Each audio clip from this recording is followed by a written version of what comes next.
అందరికీ నమస్కారం. Welcome to icon politics. నమస్కారం రాజేష్ గారు. నమస్కారం. సార్, ఒక దళిత ఉద్యోగి మీద దాడి చేశారని చెప్పేసి ఆ, బాగా విమర్శలు వెల్లెత్తడంతో కూటమి ప్రభుత్వం అదే దిద్దుబాటు చర్యలు స్టార్ట్ చేసింది. అందులో మొదలు పెట్టిన తర్వాత పవన్ కళ్యాణ్ గారు కడప జిల్లా గాలివీడికి వచ్చేసి అక్కడ ఆ, దాని మీద చర్యలు తీసుకోవాలని చెప్పేసి ఆ ఉద్యోగిని పరామర్శించి వెళ్ళారు. నెక్స్ట్ డేనే అంకుశం సినిమా కాకపోయినా ఆ రేంజ్లో కాకపోయినా కాస్త అయినా సరే లాక్కి వెళ్ళారు. సో దట్ ఇలాంటి పనులు చేస్తే వదిలిపెట్టదు ప్రభుత్వం అని చెప్పేసి ఒక సూచన ఇచ్చినట్టయింది ఇలాంటి ఇలాంటి వాళ్ళకి. ఇప్పుడు దాన్ని రాజకీయ మలుపు తిప్పుదామని చెప్పేసి కొంతమంది, అంటే ముఖ్యంగా ప్రొద్దుటూరు ఎక్స్ ఎమ్మెల్యే గారు, ఆయన ఆయన మరి ఆయన ఎప్పుడు బెట్టింగ్ గట్ట దాంట్లో ఉంటారు. మరి ఆయనకి కన్నా ఇప్పుడు దీని మీద ఎందుకు పడింది తెలియదు. మరి మరి ఉద్యోగం లేదని చెప్పేసి, అంటే ఎమ్మెల్యే పదవి పోయిందని చెప్పేసి ఇది దీని మీద చూసారో తెలియదు మరి. సో ఇప్పుడు ఆయన ఏమంటున్నారు, రాయలసీమ వాసుల మీద దాడి అంటే ఇది అంటే ఆయనేమో ఒక నిందితుడైతే ప్రభుత్వ ఉద్యోగం మీద దాడి చేయొచ్చంట, కానీ అతను అరెస్ట్ చేస్తే మాత్రం రాయలసీమ ఉద్యోగుల మీద దాడి అంట. దీన్ని ఎలా చూడాలంటారు? అంటే ఆయన చెప్పారు కదా, అసలు నేను ఓడిపోతే అసలు రాజకీయాల్లో ఉన్న ఎక్కడ ఉండని చెప్పారు కదా, ఆయన మరి ఎందుకు వచ్చారు లైమ్ లైట్లకి? మీ విశ్లేషణ చెప్పండి సార్.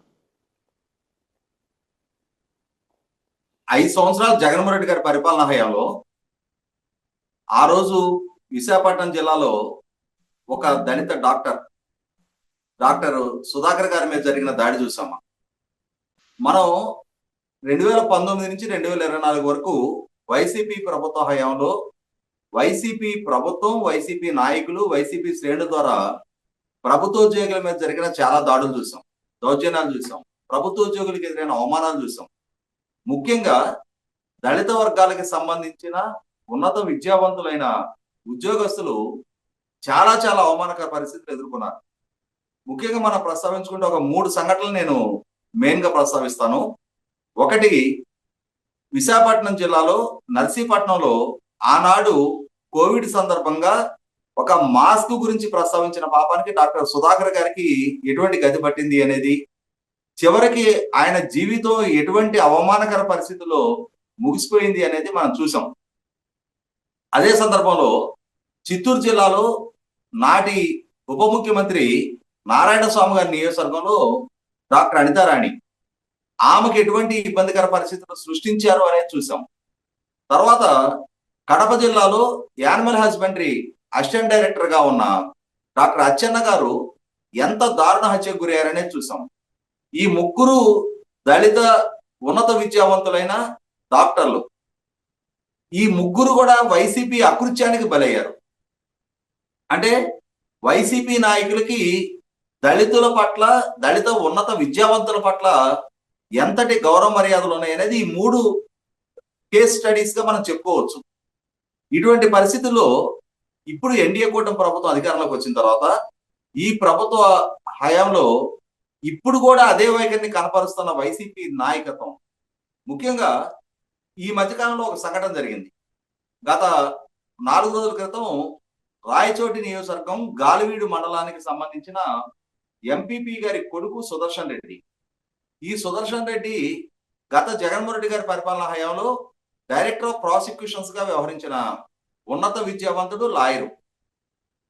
ఇతను స్వయంగా వాళ్ళ తల్లి ఎంపీపీగా ఉన్న సందర్భంలో తాను ఆ ఎంపీపీ ఛాంబర్ లో తాను తన మిత్రులు కలిసి కూర్చుంటున్న నేపథ్యంలో, సరే వాళ్ళ తల్లి ఎంపీపీగా ఉంటుంది, ఆమెతో పాటు ఆ రూమ్ షేర్ చేసుకున్నారంటే అర్థం ఉంది.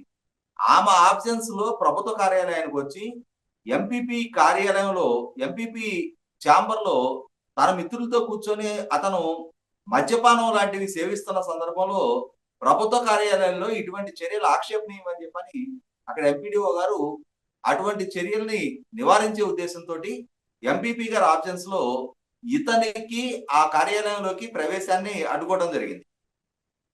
రూమ్ కీ ఇవ్వమని అడిగితే ఎంపీపీ గారి ఆబ్సెన్స్ లో కీ ఇవ్వడం సాధ్యం కాదు అని చెప్పని ఆయన చెప్పిన నేపథ్యంలో ఈ సుదర్శన్ రెడ్డి అతని మిత్రులు ఎంపీడీఓ గారి మీద ఏ విధంగా దాడి చేసి, జవహర్ బాబు గారి మీద ఏ విధంగా దాడి చేశారు, ఆయన హింసించారు, అవమానించారు అనేది గత 4 రోజుల్లో చాలా విస్తృతంగా చర్చనీయాంశమైంది. ఈ అయిన సందర్భంలో Panchayati Raj and rural development minister గా ఉన్న పవన్ కళ్యాణ్ గారు తన శాఖకి సంబంధించిన ఒక ఉన్నతాధికారి ఎంపీడీఓకి ఎదురైన ఈ అవమానకర దాడి నేపథ్యంలో ఆయనకి సంఘీభావం తెలపడం మంత్రిగా తన బాధ్యత అని చెప్పని ఆయన స్వయంగా కడప జిల్లా పర్యటనకి వెళ్ళి అక్కడ ఆ ఎంపీడీఓ గారిని హాస్పిటల్లో పరామర్శించి ఆ జరిగిన సంఘటన పట్ల ఖచ్చితమైన తన అభిప్రాయాలు తెలియజేయడం జరిగింది. ఈ విధమైన దాడులు దౌర్జన్యాలకు పాల్పడే ఎవరిని ఉపేక్షించం, ఈ విధమైన సంస్కృతిని కట్టడి చేసుకోకపోతే ఖచ్చితంగా చట్టపరమైన చర్యలు తీసుకుంటామని చెప్పని పరుష పదజాలంతో పవన్ కళ్యాణ్ గారు ప్రస్తావించారు. వాస్తవంగా పవన్ కళ్యాణ్ గారు అక్కడికి వెళ్ళడానికి ముందుగానే అక్కడ సిఐ కొండారెడ్డి గారు ఇదే సుదర్శన్ రెడ్డిని అదే ఎంపీపీ ఆఫీస్ నుంచి అతని అనుయాయుల సమక్షంలోనే లాక్కెళ్లి అరెస్ట్ చేసిన తీరు కూడా చూసాం మనం. ఇప్పుడు ఈ జరిగిన సంఘటన పట్ల దాడికి గురైన జవహర్ బాబు గారి పట్ల కనీస మాత్రపు పశ్చాత్తాపం కూడా వ్యక్తం చేయని వైసీపీ శ్రేణులు, ముఖ్యంగా పొద్దుటూరు ఎక్స్ఎమ్మెల్యే రాజమౌళి శివప్రసాద్ రెడ్డి గారికి ఈ సుదర్శన్ రెడ్డిని అరెస్ట్ చేసిన విధానం పట్ల ఆక్షేపణ ఉంది. పవన్ కళ్యాణ్ గారు అక్కడ రావడం పట్ల ఆక్షేపణ ఉంది. పవన్ కళ్యాణ్ గారు ఈ విధమైన చర్యలకు పాల్పడితే ఎవరినైనా సరే కఠినాతి కఠినంగా శిక్షిస్తాము అని చెప్పని హెచ్చరించడం వల్ల ఆక్షేపణ ఉంది. అంటే జవహర్ బాబు గారి మీద ఇక్కడ ఒక క్వశ్చన్ ఉంది సార్ నాకు. అంటే పవన్ కళ్యాణ్ గారు రాష్ట్రానికి మినిస్టరా, లేకపోతే రాష్ట్రానికి ఉప ముఖ్యమంత్రా, లేదంటే కేవలం ఓన్లీ అంటే రాయలసీమ కాదనా వాళ్ళ మీనింగ్? అంటే రాజమౌళి శివప్రసాద్ రెడ్డి గారి వైఖరి ఎట్లా ఉంది అని అంటే, ఆహా. మా ప్రాంతానికి వచ్చి మమ్మల్ని హెచ్చరిస్తారా, సుదర్శన్ రెడ్డిని ఈ విధంగా అరెస్ట్ చేస్తారా? అంటే సుదర్శన్ రెడ్డి చేసింది తప్పు, సుదర్శన్ రెడ్డి వల్ల ఒక ఉన్నతాధికారికి అవమానం ఎదురైందనే అంశం అతను ఎక్కడ వ్యక్తం చేయడంలా. సుదర్శన్ రెడ్డిని ఈ విధంగా అరెస్ట్ చేస్తారా, పవన్ కళ్యాణ్ గారు ఈ విధంగా వార్నింగ్లు ఇస్తారా, ఇది మా రాయలసీమ మీద దాడి అంటున్నాడు.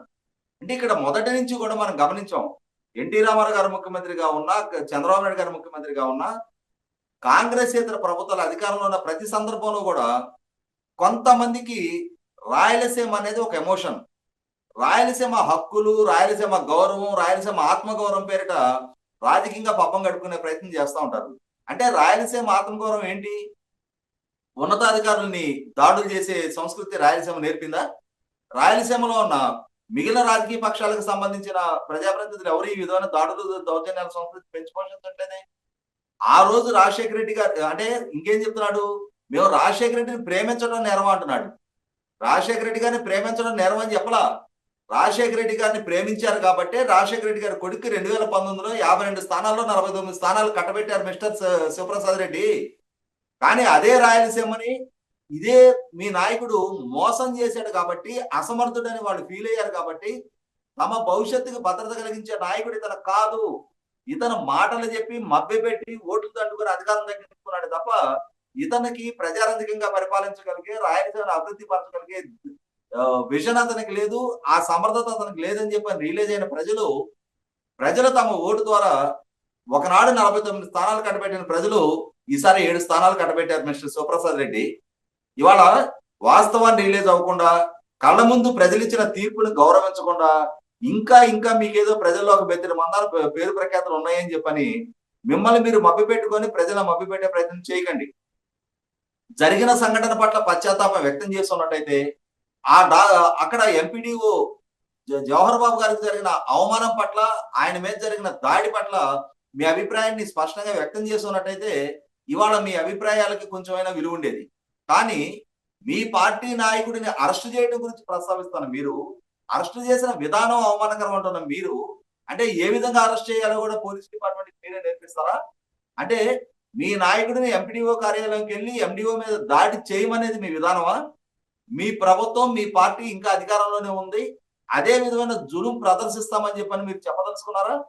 వీటిని అన్నింటినీ ప్రజలు పరిగణలోకి తీసుకున్నారు కాబట్టి, మీ వైఖరి అంటే అనేది ప్రజలకు ఒక స్పష్టత ఉంది కాబట్టి ఇటువంటి తీర్పు మీకు ఇవ్వడం జరిగింది. ఇదే రాజమౌళి శివప్రసాద్ రెడ్డి గారు గతంలో వివేకానంద రెడ్డి గారి హత్య కేసు విచారణ జరుగుతున్న సందర్భంగా, ఆ రోజు అవినాష్ రెడ్డి మీద కేసు బుక్ అవుతున్న సందర్భంగా అవినాష్ రెడ్డి అమాయకుడు, ఆణిముత్యం అని చెప్పడం జరిగింది. అవినాష్ రెడ్డి అమాయకుడైతే మరి దస్తగిరికి ఇచ్చిన ₹1 ఎవరు చెల్లించినట్టు? దస్తగిరి దగ్గర నుంచి 72 లక్షల రూపాయలు సిబిఐ రికవర్ చేసుకుంది కదా. దస్తగిరికి డబ్బు చెల్లించినట్టుగా సిబిఐ స్పష్టమైన సాక్ష్యాధారాలు ఎస్టాబ్లిష్ చేసింది కదా. అతను ఇచ్చిన సిఆర్పిసి 164 స్టేట్మెంట్ లోనే ఎవరెవరు తను సంప్రదించింది అనేది స్పష్టమైన వివరణ అతను పులివెందుల మేజిస్ట్రేట్ గారికి ఇవ్వడం జరిగింది కదా. అదే సిబిఐ ద్వారా అవినాష్ రెడ్డి ద్వారానే సాక్ష్యాధారాలు చెరిపేయబడ్డాయని చెప్పని నిర్ధారణ చేయడం జరిగింది కదా. ఇదే అవినాష్ రెడ్డి తను అరెస్ట్ చేయడానికి వచ్చిన సిపిఐ శ్రేణుల్ని కర్నూలు విశ్వభారతి హాస్పిటల్ దగ్గర తన మంది మార్పులంతో తన మీద అరెస్టుకి ఉపక్రమించకుండా సిబిఐ మీద దాడులు దౌర్జన్యాలు చేయడానికి కూడా సిద్ధపడ్డ నేపథ్యం ఉంది కదా. అంటే అవినాష్ రెడ్డిని ఆ రోజు అమాయకుడు అని చెప్పని ప్రస్తావించిన మీరు ఈ రోజు సుదర్శన్ రెడ్డిని కూడా అమాయకుడు అని చెప్పని చెప్పదలుచుకున్నారా? అంటే ఒక మీ నాయకుడి ద్వారా దాడులు దౌర్జన్యానికి గురైన జవహర్ బాబు గారి పట్ల నిలబడాల్సిన మీరు దాడులు చేసిన సుదర్శన్ రెడ్డికి మద్దతుగా నిలబడుతున్నారు అని అంటేనే మీ వైఖరి ఏంటో స్పష్టం చేస్తుంది. మీలాంటి దౌర్జన్యకారుల్ని ఇంకా భరించడానికి సహించడానికి రాయలసీమ సమాజం సిద్ధంగా లేరు. 2019లో మీ మాయమాటల ప్రభావంలో పడ్డారు. కానీ ఇవాళ రాయలసీమ నీటిపారుదల రంగాన్ని నిర్లక్ష్యం చేశారు, రాయలసీమ పారిశ్రామికీకరణ నిర్లక్ష్యం చేశారు, రాయలసీమ యువతకి ఉపాధి కల్పన నిర్లక్ష్యం చేశారు, శాంతి భద్రతను నిర్లక్ష్యం చేశారు, ప్రకృతి వనరులను అడ్డగోలుగా లూటీకి పాల్పడ్డారు. అన్నిటికన్నా ముఖ్యంగా రెవెన్యూ వ్యవస్థను చేతిలో పెట్టుకొని ప్రజలకు సంబంధించిన వేలాది ఎకరాల భూముల్ని అన్యాక్రాంతం చేసుకున్న మీ పాలన, మీ నాయకుల వైఖరి కళ ముందు కనిపిస్తున్న నేపథ్యంలోనే ప్రజలు ఒకనాడు 49 సీట్లు ఇచ్చిన మీకు 7 స్థానాలకు ఈరోజు పరిమితం చేశారు. ఇంకా ఇంకా మీరు రాజకీయంగా మీకు అవసరం వచ్చిన ప్రతి సందర్భంలో కూడా రాయలసీమ ఆత్మగౌరవం, రాయలసీమ హక్కులు అని చెప్పని మాట్లాడితే మిమ్మల్ని పరిగణలోకి తీసుకోవడానికి ప్రజలు సిద్ధంగా లేరు.